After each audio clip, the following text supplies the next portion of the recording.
Hello, English 2. Welcome to your lesson for Act 4, Scene 1, specifically the apparition. So in Act 4, Scene 1, Macbeth goes to the witches because he wants to know what's coming for him in his future. And he goes to the witches because instead of, taking Lady Macbeth's advice and just playing it cool and waiting it out and be a good king, his ambition has gotten to the best of him and he's become extremely paranoid and fearful. So the four apparitions or ghosts or prophecies, whatever you want to call them, are as follows. So the first one is an armed head.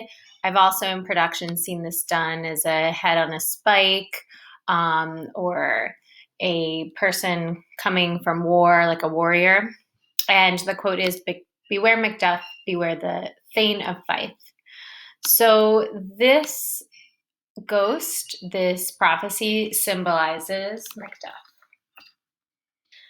So essentially, the witches warn Macbeth to beware of Macduff. And we know Macduff is actually not even in Scotland anymore. He's in England with Malcolm. And so this is a person who's a serious threat and who has questioned Macbeth's motives from the beginning. The second apparition is a bloody child. Out of all four of these, this is the hardest one to understand.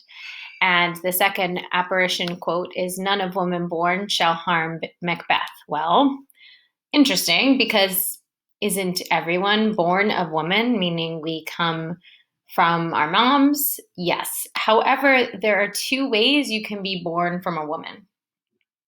You can be born naturally, and that's what this is referring to, born of women, or via C-section, cesarean section.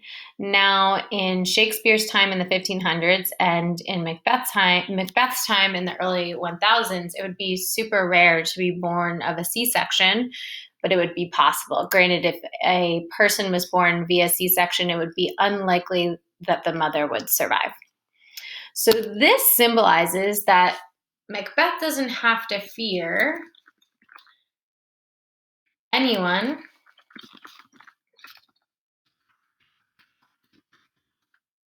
who was born, naturally. He needs to fear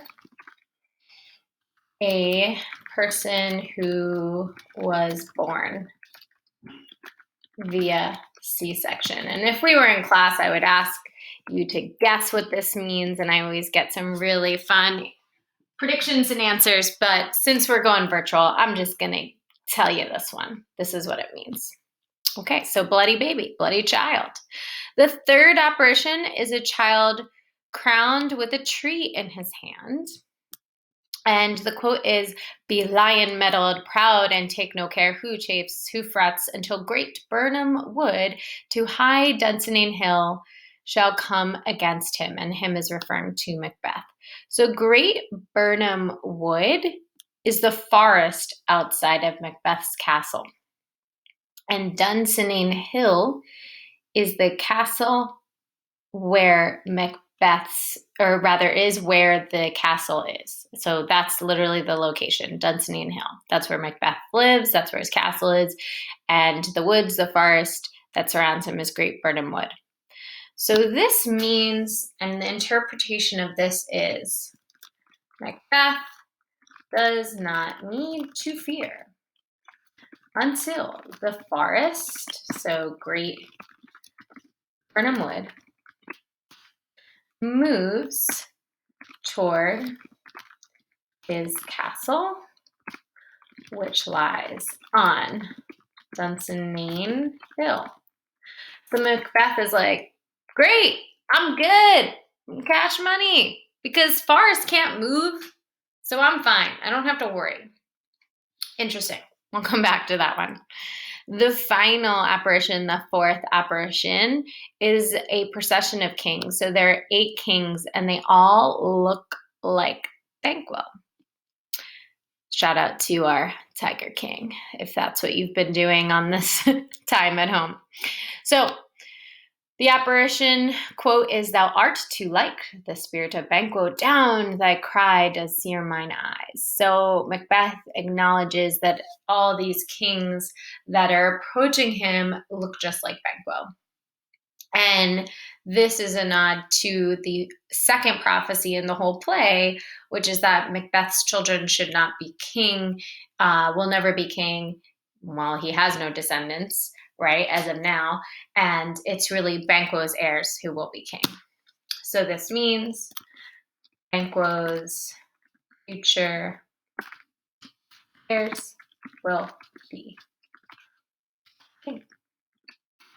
And we all know, even though Macbeth had Banquo murdered, right? Remember when he hired those murderers? Fleance escaped. So Fleance is still a threat to Macbeth. Something to consider as you read. Keep that in the back of your mind. He's quite young, but he will grow older. Okay, so the worm for now has no teeth, right? Macbeth notes something along those lines, but eventually he's going to want to avenge his father's death.